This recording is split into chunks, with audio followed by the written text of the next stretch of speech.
La Caisse des Jardins de la région de Thetford est fière de s'associer à TV-CRA pour cette émission.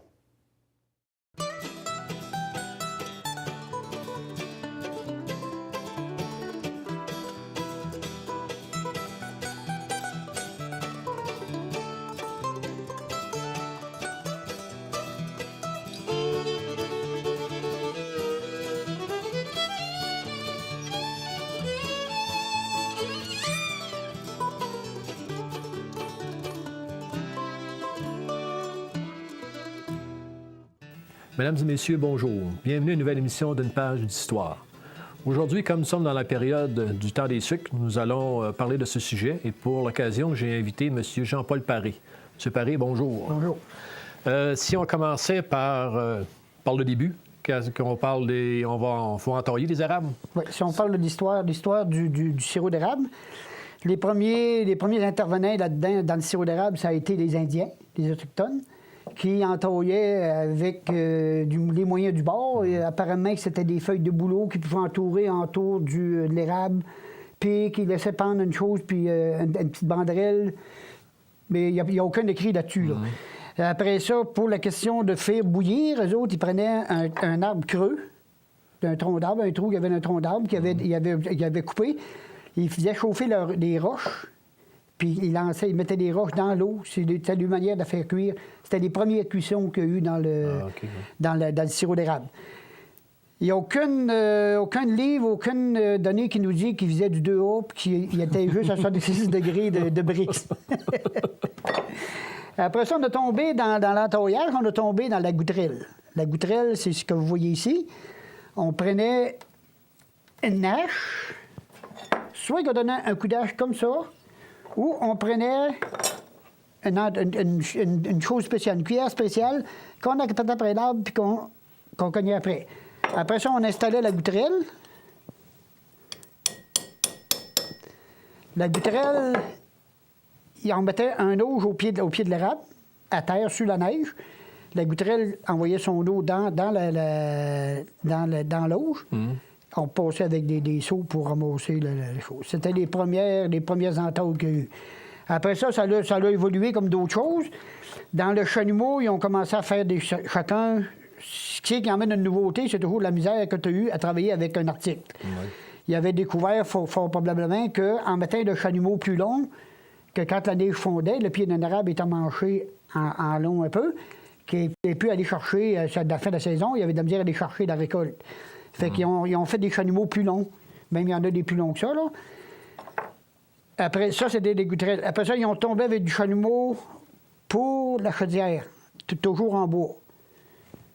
Après ça, comme d'autres choses, ils ont trouvé d'autres nouvelles avenues. Ils ont trouvé le chalumeau qui s'installait avec une chaudière qu'au lieu d'avoir un crochet comme celui-ci, qui s'installait avec une chaudière que tu rentrais directement sur le chalumeau. Ah, OK, oui. Après ça, ça a sorti les chalumeaux en acier. Le McDonald's, ceux-là qui ont déjà entaillé avec les anciennes mains, là, le petit chalumeau, son nom, c'était un McDonald's, c'était ce petit chalumeau-là. C'était un des premiers chalumeaux qui a été inventé. Les compagnies américaines ont sorti, les autres, plus tard un petit peu, dans les années peut-être 45, 50. Je suppose que c'était après la guerre, parce que dans le temps de la guerre, le matériel était très rare, l'acier était très rare. On suppose que c'est après la guerre que les Américains ont sorti ces modèles-là. Adon, c'est-tu un copiage que les Canadiens ont fait? Les Canadiens, les autres, ils sont mis à sortir d'autres modèles, les autres aussi. Ouais. Là. Semblable, oui. La compagnie, après ça, les compagnies ont essayé d'évoluer du mieux qu'ils pouvaient. Ils ont manqué deux coups. Il y avait juste que des modèles de même avec le bout carré, qui, à minute qu'ils vantaient un petit peu, ils prenaient du dos sur la chaudière tombée à terre. C'est toutes des choses qu'il a faites qu'avec, à force de manquer le coup, bien là, ils amélioraient. Là. Après ça, on a tombé dans le chalumeau, le petit chalumeau galvanisé. Pardon.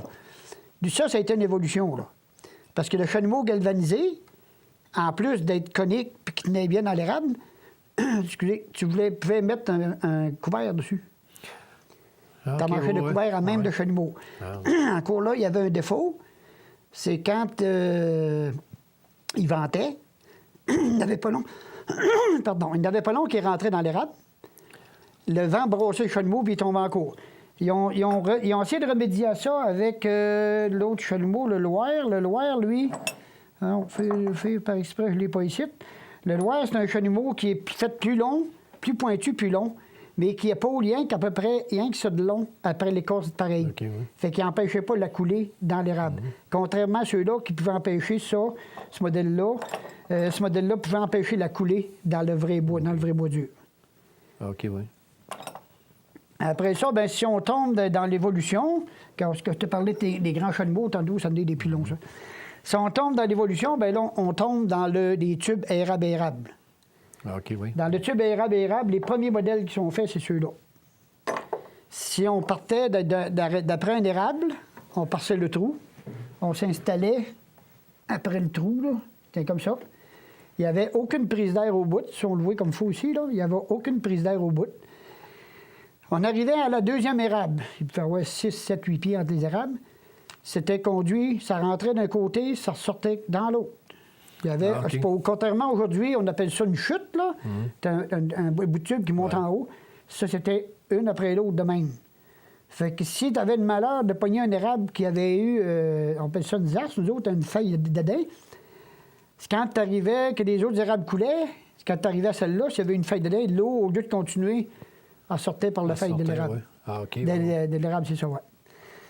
Ces modèles-là, ça a été les premiers de tous. D'autres, on a entouré avec ça. Après ça, ça a évolué. On a la compagnie Naturel Flow. Ça a été un des gros vendeurs dans le tube. Les autres, ils avaient inventé celui-là. L'avantage que lui avait sur celui-là, il était porté moins à reculer quand ça gelait. C'est quand il y avait des gros gelés là-dedans du sucre. Tandis que lui, quand dans le temps du sucre, durant la saison, c'est quand il y avait des gros gelés, il reculait. Il fallait que tu repasses pour le recogner. Okay, oui. Lui, il y avait l'avantage qu'il ne reculait pratiquement pas.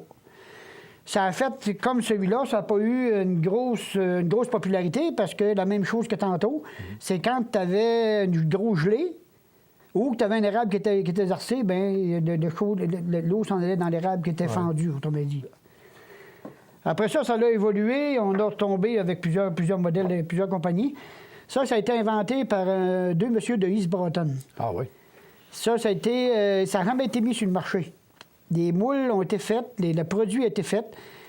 L'avantage qu'il y avait, celui-là, c'est quand tu venais pour nettoyer ta tubulure à la fin du sucre, tu nettoyais ta tubulure. Quand ta tubulure était nettoyée, tu faisais que forcer ton chalumeau un peu, puis il démanchait. Fait que tu emmenais ton chalumeau à la cabane. Lui, ça restait dans le bois. C'était emmanché sur le bout du 5-16 comme ça. Ah, OK, oui, oui. Lui, il restait dans le bois. Ça, tu l'emmenais à la cabane, tu le désinfectais comme fois à la cabane. Qu'est-ce qui a fait que ça n'a pas été sur le marché? C'est parce qu'il y a des compagnies qui ont peut-être vu le principe, qui ont acheté le principe, puis ça a tombé. Ils n'ont jamais sorti les autres non plus. Ah, okay, parce que la popularité est revenue sur le chalumeau, le vrai chalumeau de plastique.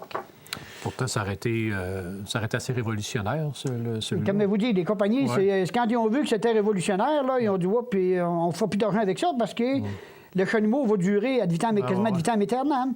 Tandis qu'en prenant un petit chalumeau comme celui-là, au bout de 6, 7, 8 ans, le plastique, c'est un matériel qui respire. Ça n'a pas l'air, là, mais on le voit aujourd'hui, c'est quand on met du sirop d'érable dans des barils de plastique, puis tu essayes de garder un étain, ils se mettent à fermenter. Ça veut dire que le plastique, le plastique respire.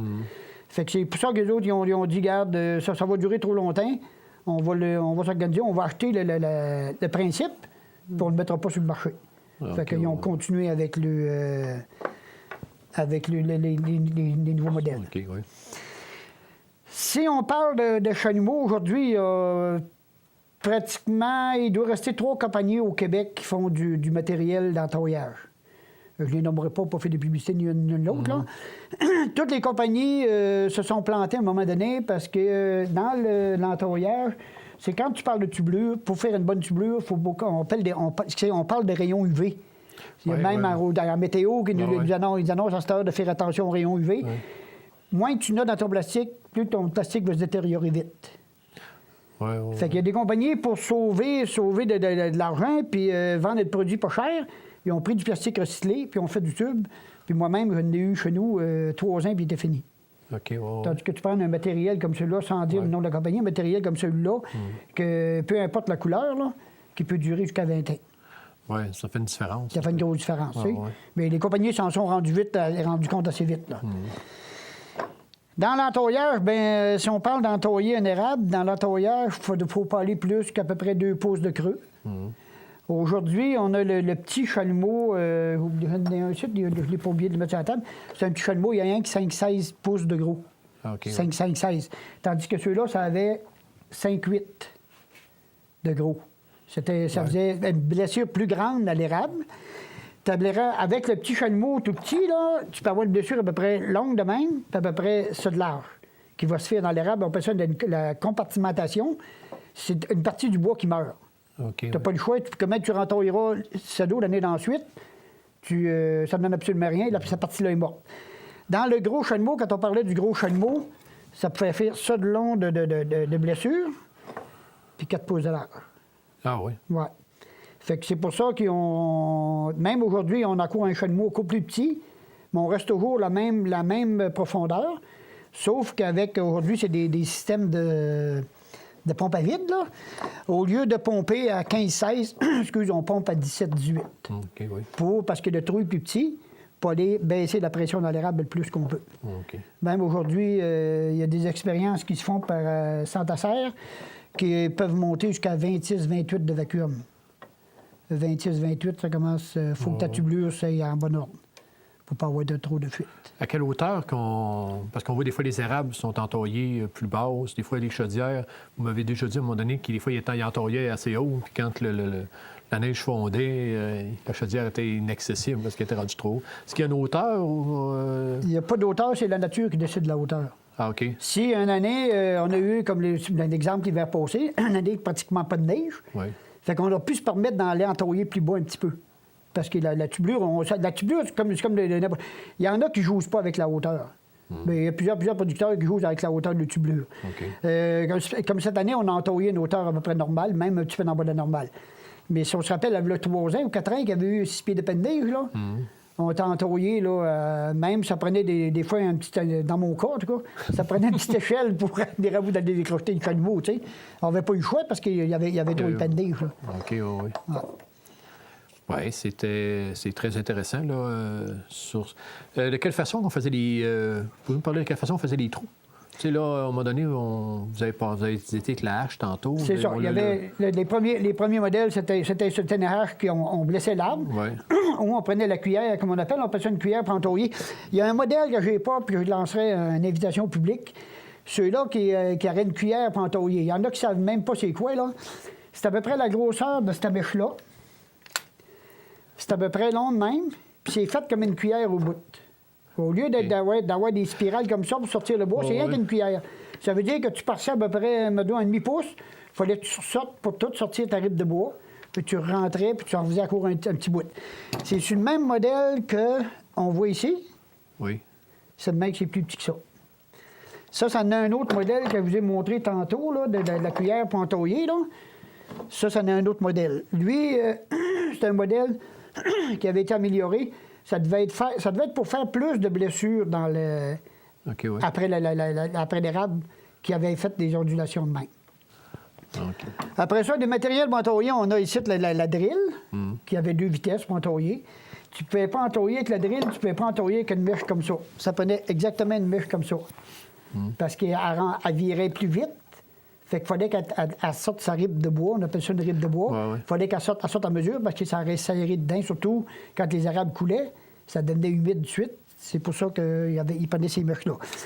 Quand on parlait tantôt du vilebrequin ou de la cuillère, je ne sais pas si on le voit. On peut-tu mettre ça à terre, oui? Oui. Si vous regardez ici, le vilebrequin ou la cuillère, le bout est carré, ici. C'est un swivel qui servait à fermer, à prendre la mèche plus serrée sur le vilebrequin. OK, oui. C'était les modèles qu'il y avait pour entailler. C'était le vilebrequin puis la drill. Je n'ai pas... Aujourd'hui, bien là, on a des drills à batterie, comme on dit. Je ne sais pas si c'est le vrai mot, là. On a des drills de batterie. Si on parlait maintenant des chaudières, ça a évolué, ça aussi. On parle comme les chalumeaux, hein, il y a eu une évolution. Dans les chaudières aussi, il y a eu une évolution. Vous parliez tantôt que les Indiens, avec le chaudière, c'était... On peut dire qu'il y avait une chaudière faite avec du bouleau, peut-être l'écorce de bouleau. Là. Ça fait qu'il y a sûrement eu une évolution aussi pour les chaudières. Est-ce qu'on peut en parler un peu? Les premières chaudières, c'est ça. C'est ce modèle-là. Ce qu'on appelait un auge. Le mot français de l'auge, j'ai aucune idée. Nous autres, on était cultivateurs. Nous autres, la partie où les animaux s'abreuvaient, c'était un auge. J'ai aucune idée s'il y a un vrai nom français à ça. Mais de toute façon, dans le langage commun, des langages universels, ils disaient que c'était un auge. Comme je les expliquais tantôt, ils mettaient ça sur la neige. Ça avait l'avantage, c'était du naturel. C'était de l'eau dans du bois qui sortait du bois et qui tombait dans le bois. Ouais. Ça a le désavantage qu'il y avait. Si, mettons, une journée, le matin, il commençait à mouiller, puis les arabes coulaient, puis dans la journée, il avait mouillé un peu, la neige amollissait. L'eau, il versait du côté, fait que ça en faisait moins rebosser, ça faisait moins d'ouvrage. Ça avait toujours un côté, un bon côté. Un bon côté, oui. Ça a été la première chaudière. Dans la chaudière, j'en ai 40 modèles chez nous. Ah oui? Je n'ai pas tout emmené parce que ça aurait pris une vanne à couture transport pour les emmener. J'en ai 40 modèles. Je n'ai pas tous les modèles, mais ils commencent à être rares, les modèles. OK, oui. Il y en a dans la chaudière, si on regarde ici. Je m'excuse, j'ai viré le dos à la caméra. C'est un modèle qui a été fait à Granby, qui s'entaillait directement avec ce chalumeau-là. Tu entaillais ton érable. L'avantage, il fallait que ton chalumeau ait un angle pour que l'eau sorte pour pas. Quand tu entaillais ton érable, tu ne l'entaillais pas de même. Il fallait que ton eau sorte à gravité. L'avantage qu'il y avait, il n'y avait pas de crochet, mais il venait crocheter de même après l'érable. Ah, OK, oui. C'était déjà un avantage. Si on regarde les modèles qu'on avait comme ça, c'était déjà un gros avantage. Sauf que quand il ventait, la chaudière sortait, ça se remboursait la tête. On perdait encore un peu d'eau. Ça faisait moins d'ouvrage. À peu près. En cas de mauvais temps, le mauvais temps tombait dans la chaudière. Oui, c'est bien. Fait que là, à force, comme je disais tantôt, à force d'avoir du trouble, bien là, ils ont décidé Ils ont découvert qu'avec un crochet, comme je disais tantôt, avec le crochet, puis l'avantage qu'il y avait, bien, tu prenais ton couvert, tu te manchais ta broche, puis tu venais de la mancher après ton chalumeau. Ah, OK, oui. C'était déjà une grosse évolution, là. C'est pas les premières chaudières qu'il y a eu. Les premières chaudières qu'il y a eu, ça a été, si on prend ça ici, croyez-le ou non, c'était des chaudières en bois. On n'en trouve plus. Ah non? J'ai été chanceux de mettre la main sur celle-là. On n'en trouve plus. C'est les Américains qui sont venus nous les voler quand nous autres, on s'en occupait pas. Ouais. Eux autres, ils en ont profité, puis ils ont bien fait. Et regardez bien, là. C'était les premiers issiots. Les premières chaudières en bois, tu n'avais aucune prise après l'érable. Elle était à terre exactement comme l'eau que je vous ai montré tantôt. Ouais. C'était les premières chaudières de toutes. Après ça, dans les années jusqu'à 25-30, après ça, on approchait de la guerre. En approchant de la guerre, on a changé de modèle de chaudière. On a découvert ces chaudières-là. Je pense que j'ai bon peur pour m'aider pour tout mes affaires. On tombait avec ce modèle-là. Si vous remarquez ce modèle-là, il y a 2 soudures ici. Dans le temps de la guerre, le matériel était très rare. Oui. Puis pour avoir une chaudière qui lâche à peu près 1 gallon d'eau, ça aurait été trop petite. Ça fait qu'ils remettaient une bande ici, ils mettaient 2 soudures au lieu d'une. Okay, c'est des chaudières qui ont été faites, ça a été fait en très petite série dans le temps de la guerre. Première des choses, il n'y avait pas de matériel. La deuxième des choses, c'était l'argent qui manquait pour être capable de se procurer ces chaudières-là. Avant ceux-là, il y a des modèles très rares, des modèles 10. Modèle 10, c'est une petite chaudière. Au lieu d'être à mancher conique comme les autres, c'est un tuyau bien carré. Tu as 10 petites chaudières qui rentrent une dans l'autre. Vous allez me dire, ils sont peut-être pas propres, mais on ne peut pas trouver mieux. Puis même si quelqu'un en trouve de ces modèles, dans cet état-là, c'est très, très rare, il n'y en a plus. Ça a été jeté parce que l'avantage était que quand tu entaillais, tu avais une petite érable, tu pouvais mettre une petite chaudière. Mm-hmm. Ça a été fait en approchant le temps de la guerre parce qu'on le voit, c'était tout par les 2 soudures. Le désavantage qu'il y avait, c'est quand tu avais 500 entailles, ça faisait ça faisait 50 tonnes même serrées dans la cabane, tu sais, ça faisait plus de place. Après ça, ils ont inventé, il s'est sorti des modèles de 6. S'excuse si on fait du bruit un peu, là. Les modèles 6, c'était un peu sur le même principe, sauf que la première chaudière, elle était plus grosse un petit peu que les autres. Ah, OK. Et tu avais 6 grosseurs de chaudière. C'était une évolution encore parce qu'elle a plus que l'autre, la plus grande de l'autre. Tu sais, ça s'en allait en s'améliorant. Mais ça allait bien pour quand c'était le temps des remisés au printemps, quand le temps des sucres. Mais ça en embarquant toute une dans l'autre, de même, ça faisait... Ceux-là, oui, mais tu ne pouvais pas en mettre plus que 10. Ça veut dire que tu avais un tas, il fallait que tu remettes un autre tas de 10, un autre tas de 10. Tandis qu'aujourd'hui, avec les chaudières, comme on voit ici, comme la chaudière d'aluminium, que tu peux en mettre 50, ça fait un paquet à peu près de 4 pieds de long. Oui. C'était les avantages, tu sais, qui recherchaient. Après ça, la grosse chaudière. Après ça, là, on tombe dans les années après-guerre. Les années après-guerre, c'était toujours le galvanisé qui faisait foi de tout. Parce que l'aluminium, après la guerre, il n'y en avait pas. Du copre, il n'y en avait pas. C'était galvanisé où tu n'avais pas. Ce modèle-là a été inventé. Si on regarde les deux oreilles à chaque bord, tu as une oreille ici, une oreille. C'est pour les empêcher d'emboîter une dans l'autre serrée. OK, oui. Ta deuxième chaudière, mettons, tu rentrais elle dans l'autre, elle venait à côté là-dessus. Fait que ta chaudière, si tu voulais, les sorties étaient toujours lousses. Tout à tout. Sauf que quand, sur le même 4 pieds qu'on mettait 50 chaudières d'aluminium, tu en mettais à peu près 20, 22, 25 de ceux-là. Ça faisait... L'emboîtage était plus court un petit peu. Après ça, si on tombe dans des modèles un peu spéciaux, on a le modèle cardinal, chapeau cardinal. Si vous regardez, si vous mettez de même, ça ressemble d'un chapeau cardinal. C'est un cardinal quand il vient, fait une confirmation. Ça a été fait un peu dans le temps de la guerre ou tout de suite après la guerre. Pourquoi ils ont fait ça? C'était pour sauver du matériel. J'en ai une, elle est finie. Là. Mettons qu'elle est préservée. J'en ai une ici que j'ai eu la chance de trouver, que le modèle n'est pas terminé. Si on regarde, si on voit le trou dans le fond, il restait à l'écraser, puis couper le surplus, puis la souder exactement comme celle-là. Ah, OK. Ah, c'est intéressant. Ça avait été assez révolutionnaire, ça aussi, parce que quand tu l'accroches après l'érable, elle restait égale. Tandis qu'une chaudière ordinaire, quand tu accroches après l'érable, elle est penchée. Elle est penchée, oui, parce qu'à cause de la gravité. À cause de la gravité. Et elle restait quasiment égale. Après ça, dans les évolutions, il y a eu les couverts. On a passé tantôt. Oui. Ça, c'était un modèle de couvert qui glissait sur la chaudière comme ça. C'était les premiers couverts qui ont été inventés. C'est quand tu arrivais pour cueillir, tu as ramassé ton fil à cueillette, tu glissais ton couvert par en avant, tu vidais ta chaudière, pour ça, tu rentrais ton couvert. Ah, OK. Après ça, on a eu les couverts, le vrai couvert. Regardez, c'est pas d'aujourd'hui, 1903, 1904. 1904, oui, juillet 1904. Fait que c'est pas d'aujourd'hui qu'ils ont essayé d'améliorer la manière de travailler. Ça évitait d'avoir du mauvais temps dans les chaudières. Des choses qui se détachaient après l'arbre. Pour faire une meilleure qualité de sirop d'érable. Oui, pour pas qu'il se ramasse des résidus dans l'eau d'érable. C'est ça, c'est ça. Après ça, on a tombé dans l'aluminium. L'aluminium est devenu très populaire quand la chaudière d'aluminium a sorti. Le couvert d'aluminium a sorti. Après ça, on a tombé dans du plastique. Après l'aluminium, le plastique, c'était révolutionnaire. Mais comme je vous disais tantôt, il n'y avait aucun rayon UV dedans, aucune protection UV. C'est quand ça avait fait 3-4 ans, des couverts cassés, tout cassé, même des chaudières en plastique. J'étais chanceux, je l'ai sauvé à peu près 60 chaudières en plastique. Il ne faut pas y toucher. Ah, okay, C'était meilleur d'aller les toucher, puis quand il fait froid, là, ils cassent tout en morceaux. Ah, ouais. C'est là qu'il a fait que les compagnies, en manquant le coup, on a dit, ouais, puis il y a de quoi, si ça ne dure pas, c'est parce qu'il y a de quoi qu'on ne fait pas correct. Oui, oui.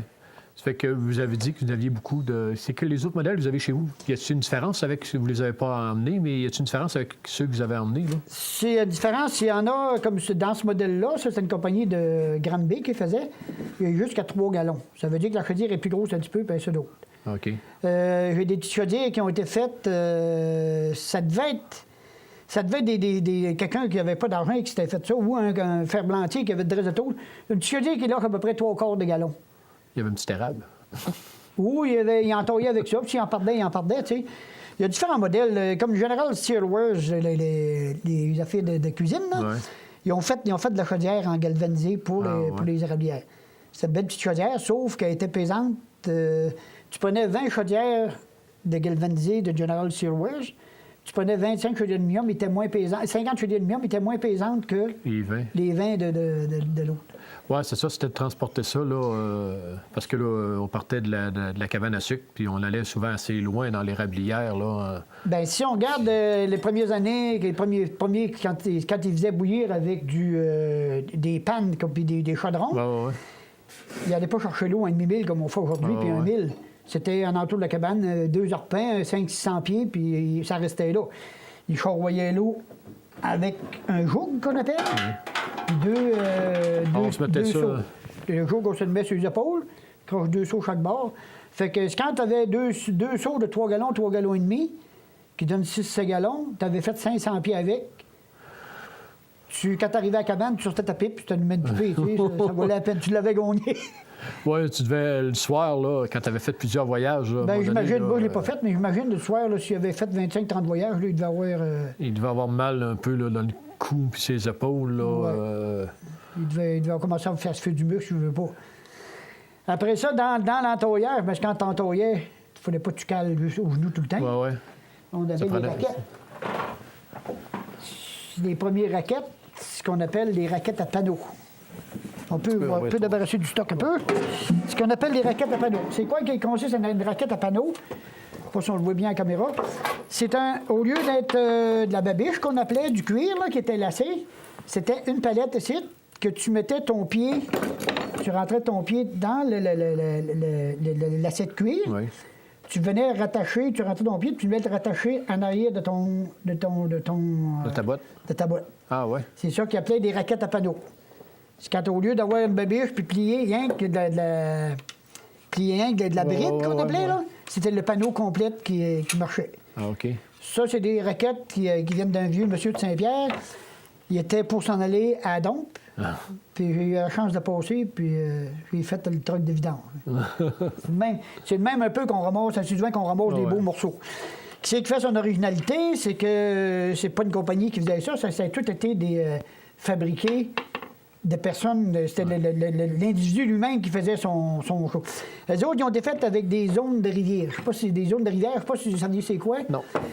On voit des fardoches qui poussent, excusez, il n'y a pas le terme français matin, mais tout le monde, d'après moi, vont comprendre.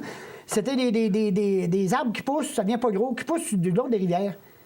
Puis ça vient pas gros, ça vient mature, ça vient à peu près 2 pouces de gros dans le plus. Puis ça a été fait avec ça. Ah, ouais. Parce que l'onde de rivière, quand elle dégèle, c'est le bois qui est le plus maniable, que tu peux plier le plus, avec le frêne. Le frêne, c'est un bois que tu peux, quand tu le dégèles ou tu le retends, c'est un bois que tu peux manier très facilement. OK. C'est tout le temps que nous avons, M. Paré. Mesdames et messieurs, je vous donne rendez-vous la semaine prochaine pour la deuxième partie de cette entrevue avec M. Jean-Paul Paré sur le temps des sucres.